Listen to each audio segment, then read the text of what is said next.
दोस्तों नमस्कार, आप सभी का स्वागत है अड्डा 24/7 के द एनालाइजर में। दोस्तों जैसा कि आपको पता होगा कि आज आईबीपीएस क्लर्क प्री के एग्जाम्स चल रहे हैं अभी में, और आज दूसरा दिन रहा है हमारे एग्जाम का। सो गाइस, आज हम बात करने वाले हैं कैंडिडेट से सीधे एग्जाम सेंटर से, कैसी रही उनकी डिफिकल्टी लेवल, कैसे रहा उनका एग्जाम का पैटर्न, क्या नया कुछ देखने को मिला। तो चलिए सीधे चलते हैं एग्जाम सेंटर पर। हेलो मैम, आपका एग्जाम था अभी। हाँ जी। मैम नाम क्या है आपका? नैन्सी। नैन्सी। तो आपका ओवरऑल कितना अटेम्प्ट रहा है मैम? मेरा 64। 64 अटेम्प्ट रहा। तो मैथमेटिक्स कैसा रहा? मतलब इजी आया, मॉडरेट आया, टफ आया? जैसे सिंप्लीफिकेशन था वो तो काफी आसान था, तो मॉडरेट ही था। बाकी एक दो क्वेश्चन थे जो टफ लगे, बाकी सिंपल ही था। मैथ ज्यादा टफ नहीं था, इजी था। क्या क्या पूछा गया था? सिंप्लीफिकेशन, डीआई और क्वाड्रेटिक इनइक्वालिटी, ये सब क्या क्या आप कुछ याद हो अगर आपको? हाँ, सिंप्लीफिकेशन के कुछ क्वेश्चन याद है मेरे को। जैसे आसान ही थे वो, उसमें जैसे परसेंटेज वगैरह से रिलेटेड थे, तो सही था वो। सिंप्लीफिकेशन था कि अप्रोक्सीमेशन था? सिंप्लीफिकेशन। सिंप्लीफिकेशन था, अप्रोक्सीमेशन ही था। और डीआई में किस तरह का पैटर्न पूछा गया था? वो वाला क्वेश्चन मैंने अटेम्प्ट नहीं किया। डीआई एक भी नहीं किया आपने? इनइक्वालिटी था? इनइक्वालिटी का भी नहीं हुआ मेरा। बाकी आसान था वो, मैंने देखा था, पर जैसे कितने अटेम्प्ट हुए होंगे मैथमेटिक्स में? 20। 20 अटेम्प्ट हुए थे। और अर्थमेटिक के भी क्वेश्चंस लमसम कितने हुए होंगे? ऐसे एग्जैक्ट तो ध्यान नहीं मेरे को, पर ऐसे एग्जाम में तो जल्दी जल्दी होता है ना कि सब कुछ जल्दी जल्दी करो, तो बस वही था कि फटाफट फटाफट।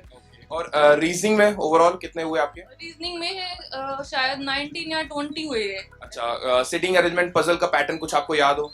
और उसमें कुछ एक तो वो था कि 7, कई सारे क्वेश्चन थे। एक तो कुछ प्रोडक्ट वगैरह लेने थे उनको, किसने पहले परचेज किया, ऐसे सीरीज बनानी थी। सेलिंग और परचेज इसके ऊपर पूरा का पूरा दे रखा गया था पजल आपको? हाँ, सिटिंग अरेंजमेंट थी। अच्छा वो अच्छा, क्वेश्चन था। ओके। और इंग्लिश में कैसा रहा? इंग्लिश में सही था, अच्छा था। इंग्लिश का अच्छा था। कोई अगर आपको एंटोनिम सिनोनिम याद हो अगर, तो आप बताना चाहो कुछ, कोई वर्ड अगर पूछा गया हो। हाँ, जैसे वो था हर्टिंग था, उसका शायद उसका पूछा गया था कि अपोजिट क्या होगा, ऐसे करके कुछ क्वेश्चन आए। और रीडिंग कॉम्प्रिहेंशन होगा, आरसी। किस टॉपिक पर था वो? किस टॉपिक पर था अगर टॉपिक याद हो आपको? किस मतलब किस पर बेस्ड था वो पूरा का पूरा कॉम्प्रिहेंशन? वो चॉकलेट के ऊपर बेस्ड था। हाँ, कि सेंट्रल अमेरिका या फिर अदर स्टेट में चॉकलेट का क्या बेनिफिट्स है, और कितना लोग खाते हैं, पसंद करते हैं, और कितना उसका बनाया जाता है वो, और उसके मतलब क्या क्या ड्रॉबैक्स भी हैं हमारे एनवायरनमेंट के ऊपर, ऐसा कुछ था पूरा पैरा का। चलिए फिर, all the best ma'am. Hello sir, आपका नाम क्या है सर? पवन कुमार सिंह।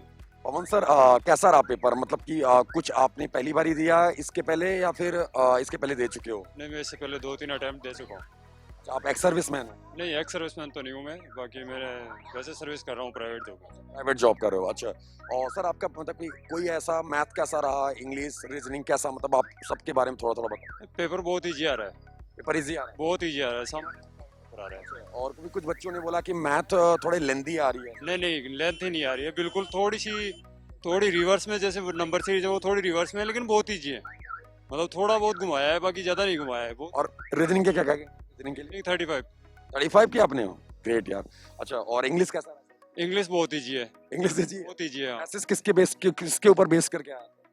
बेसिस था वो कुछ, हाँ चॉकलेट बेसिस वो कुछ थे, उनके बेसिस पे आया था। अच्छा, ओके।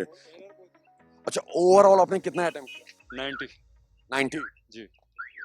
और आप कुछ अगले शिफ्ट के लिए बच्चों के लिए कुछ कहना चाहोगे? हाँ, अगले शिफ्ट के लिए यही है कि रीजनिंग में जो है ना, जो एक पजल ऐसी आ रही है कि वो थोड़ा टाइम कंज्यूम करेगी, तो मैं कहना चाहूँगा कि उसको थोड़ा स्कीप करे पहले, बाद में ले। जैसे मैंने ली थी, लास्ट में मेरी बन गई, वरना मेरे 5 रह जाते, तो फिर 35 हो गए। थैंक यू सर, बहुत बहुत धन्यवाद।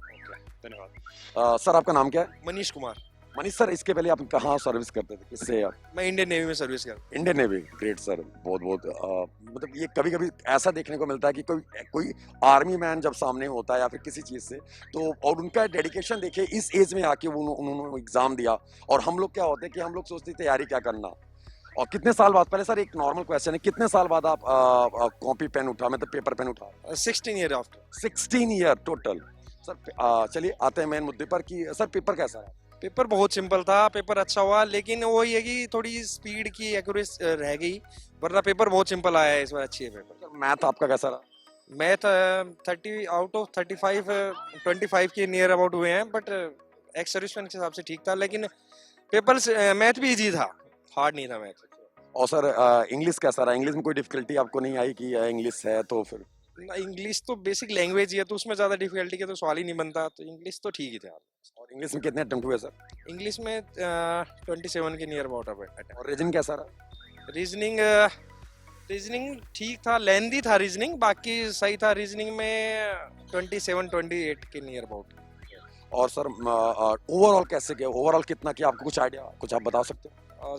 ओवरऑल 70 के नियर अबाउट मेरे क्वेश्चन हुए हैं मेरे तो। बाकी मैंने साइड वालों से पूछा था, पेपर बड़ा ही सिंपल था। रीजनिंग में लोगों को थोड़ी समस्या हुई थी पढ़ने के वजह से, बाकी पेपर बड़ा इजी था। और आपको क्या चांस है सर, इस बार आपका सिलेक्शन हो सकता है, मतलब प्री निकल सकता है? भगवान के ऊपर वाला चाह तो हो सकता है, बाकी कट ऑफ पे जाइए। सब एक्स सर्विसमैन है। अभी क्या है कि पहले एक्स सर्विसमैन में थोड़ा कंपटीशन कम होता था, आजकल यंग ब्लड आ रहा है, क्योंकि जनरली एक्स सर्विसमैन का कंपटीशन भी उतना ही टफ हो रहा है अभी। ये सभी एक्स सर्विसमैन है, किसी के 70 प्लस है, किसी के 75 ऐसे ही है, तो अभी तो। और सर ये अपने आगे आने वाली शिफ्ट, यानी जैसे कल भी एग्जाम है, इसके पहले शाम में भी एग्जाम है, उन लोगों के लिए कुछ कहना चाहोगे आपकी, क्या कैसे अटेम्प्ट करना चाहिए पहले, जिसमें टाइम कंज्यूमिंग ना हो ज्यादा? हाँ, रीजनिंग में पहले पजल ना करके बाकी चीजें पजल छोड़ देनी चाहिए, बाद में करना चाहिए कि टाइम बचता है पजल बाद में करना। पजल थोड़ा लेंदी है, बाकी तो बहुत ईजी है। All the best next unit के लिए, उसके शिफ्ट वालों के लिए। Thank you sir. सर आपका नाम क्या है? ऋषिपाल चौहान। अच्छा ऋषि सर, इसके पहले आप कहाँ पे सर्विस करते थे? मैं इंडियन नेवी में सर्विस करता था और 15 साल के बाद रिटायर हुआ हूँ। सर आज आपका पेपर क्या रहा? आज आपसे सारा आप अपना एक्सपीरियंस शेयर कीजिए, जो हमारे अपकमिंग जो शिफ्ट हैं, जो आज भी है और कल भी है, उन सारे कैंडिडेट के लिए आप कुछ बताओ। पेपर आसान था, जिसने भी अगर प्रैक्टिस की है, मॉक दिए हैं, तो उसने अच्छा परफॉर्म किया होगा, वेरी वेल। और कहीं ना कहीं थोड़ा सा लेंथी था रीजनिंग का। मैथ में भी जैसे रहता है थोड़ा लेंथी था। इंग्लिश बिल्कुल आसान थी, ज़्यादा कुछ प्रॉब्लम थी नहीं इंग्लिश में। बाकी कुल मिला के अच्छा पेपर था। मैथ में सर कुछ ऐसा कुछ नया देखने को मिला जो आप सबको उलझा सकता था, यानी सब आपके हिसाब से? नहीं, मैं तो बीइंग एक्स सर्विसमैन ज़्यादा कुछ इधर उधर देखा नहीं, सीधा सिंप्लीफिकेशन के ऊपर गया और क्वाड्रेटिक इक्वेशन देखी जो मिली नहीं, और उसके बाद 2-4 क्वेश्चन किए, तो मतलब मैंने 22 अटेम्प्ट किए हैं मैथ्स में टोटल, तो ऐसा कुछ मुझे लगा नहीं उसमें। इंग्लिश कैसा रहा सर?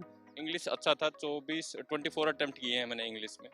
और रीजनिंग में सर कुछ जैसे पजल जो उलझाने वाला हो या फिर कुछ? रीजनिंग में यही हुआ कि मैं स्टार्टिंग में ही जो फर्स्ट पजल थी वो मुझे अच्छी लगी और मैं वहीं अटक गया, तो उसमें मेरी 3-4 मिनट वेस्ट हो गई।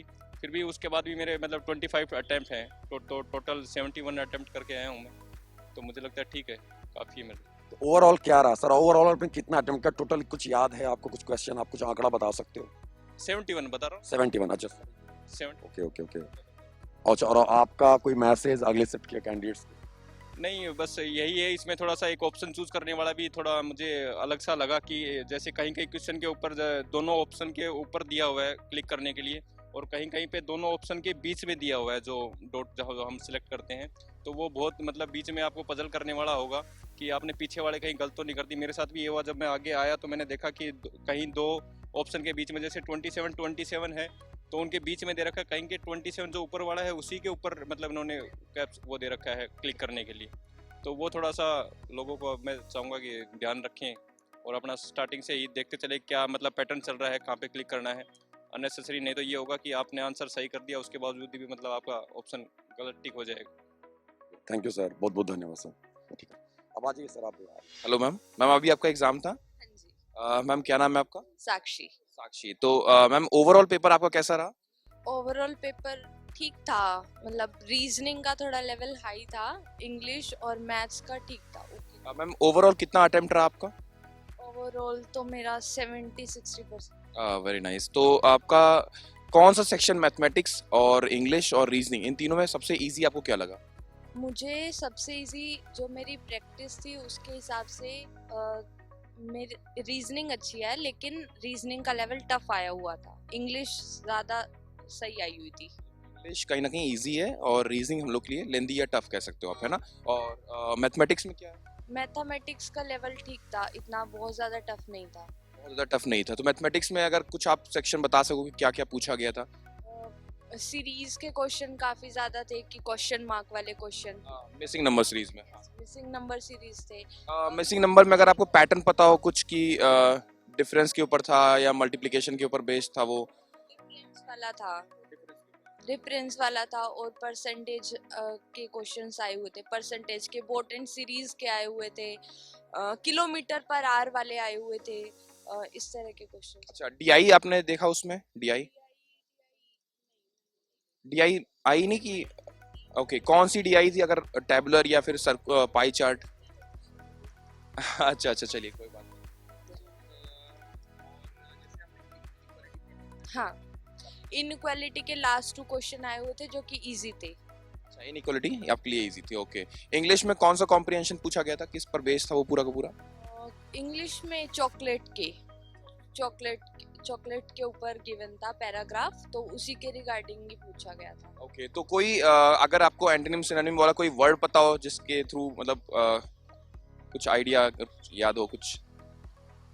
इसका मुझे याद नहीं है, थोड़ा रीजनिंग। सिटिंग अरेंजमेंट और पजल में अगर आपको कोई टॉपिक याद हो, किस पर बेस्ड था पूरा का पूरा, कितने वेरिएबल थे, कुछ ऐसा अगर? सिटिंग अरेंजमेंट का काफी आया हुआ था सिटिंग, बट इतना याद नहीं है आपको। अच्छा, याद नहीं है। ओके, कोई बात नहीं। तो मतलब ओवरऑल आपके लिए एक क्वेश्चन था, पजल्स काफी थी, सीरीज थी काफी, और लेवल भी अच्छा था सीरीज का। हाँ जी, लेवल भी अच्छा था। इनइक्वालिटी के 2 क्वेश्चन थे, बस ये। चलिए मैम, ऑल द बेस्ट आपको। गाइस, जैसा कि आपने देखा कि कैंडिडेट से अलग अलग रिव्यू देखने को मिला। और अगर हम बात करें यहाँ पे रीजनिंग की, तो यहाँ पे कुछ कलेक्शन हमने भी कर रखा है कैंडिडेट से पूछ के कि कैसे रहे, कौन कौन से क्वेश्चन उनके पॉइंट आउट किए गए। तो अगर हम रीजनिंग की बात करें तो रीजनिंग में फ्लोर बेस्ड पजल देखने को मिला, floor and flat based puzzle देखने को मिला 5 नंबर का।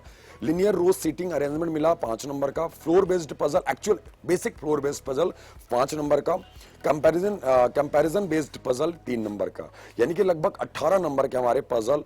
और इनइक्वालिटीज की बात करें तो 3, सिलॉग 4, direction and sense 3, simple coding decoding आया 2 नंबर का। अल्फाबेटिकल सीरीज आया आपके 4 नंबर के। और आया दोस्तों वर्ड फॉर्मेशन आपका 1 नंबर को देखने को मिला। तो गाइस, ये तो हमारा रीजनिंग की बात। अगर हम दोस्तों यहां पर हम मैथ की बात करें, मैथ में अगर बात करें दोस्तों, डीआई आए थे 5 नंबर देखने को मिले। कैसलेट डीआई आया था 5 नंबर का। सिंप्लीफिकेशन 12 नंबर के, जो कह सकते हैं कि जो क्लर्क में सबसे ज्यादा स्कोर गेनिंग है। ठीक है। अरिथमेटिक की बात करें, 8 नंबर के अरिथमेटिक क्वेश्चन थे, जिनको वन लाइनर क्वेश्चन बोलते हैं। मिसिंग नंबर सीरीज की बात करें तो 5 नंबर के। सो गाइस, ये हमारा देखने को मिला किसमें, मैथ्स में। और रही दोस्तों यहीं पर अगर हम बात करें इंग्लिश की, तो आरसी यानी रीडिंग कॉम्प्रहेंशन की बात करें तो 8 नंबर के रीडिंग कॉम्प्रहेंशन। एरर डिटेक्शन की बात करें 5 नंबर। फ्रेज रिप्लेसमेंट की बात करें दोस्तों तो 5 नंबर का देखने को मिला। वर्ड अरेंजमेंट की बात करें 6 नंबर का। और क्लोज टेस्ट की बात करें तो 6 नंबर को देखने को मिले।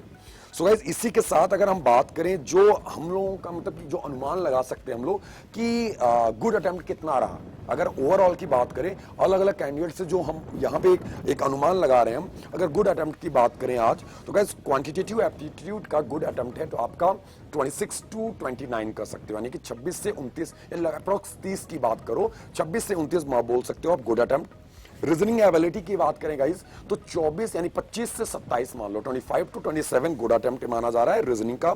और इंग्लिश लैंग्वेज की गुड अटेम्प्ट बोले जा रहे हैं 20 to 22 या 21 to 23 कह सकते हो आप, यानी कि लगभग 20-22 ऐसे समझ लो ये गुड अटेम्प्ट है यहाँ पर। और ओवरऑल गुड अटेम्प्ट बात करें दोस्तों तो ओवरऑल गुड अटेम्प्ट ये बोला जा रहा है 70 to 75, 70 to 75 या 70 से 75 के बीच हमारा ओवरऑल गुड अटेम्प्ट बोला जा रहा है पूरे। सो गाइस, आई होप कि आपको ये सारी चीजें और जो हमारे उन कैंडिडेट के लिए बेनिफिट होने वाला है, बेनिफिशियल होने वाला है, मिलने वाला है बेनिफिट, उनके लिए जिनका एग्जाम यानी कि 19 दिसंबर यानी कि कल में है, यानी कि संडे को है, और जो अगले शिफ्ट में है। सो गाइस, इसके लिए आप जुड़े रहिए अड्डा 24/7 के साथ, और नए सारे अपडेट आपको मिलते रहेंगे। तब तक के लिए दोस्तों नमस्कार, धन्यवाद, जय हिंद।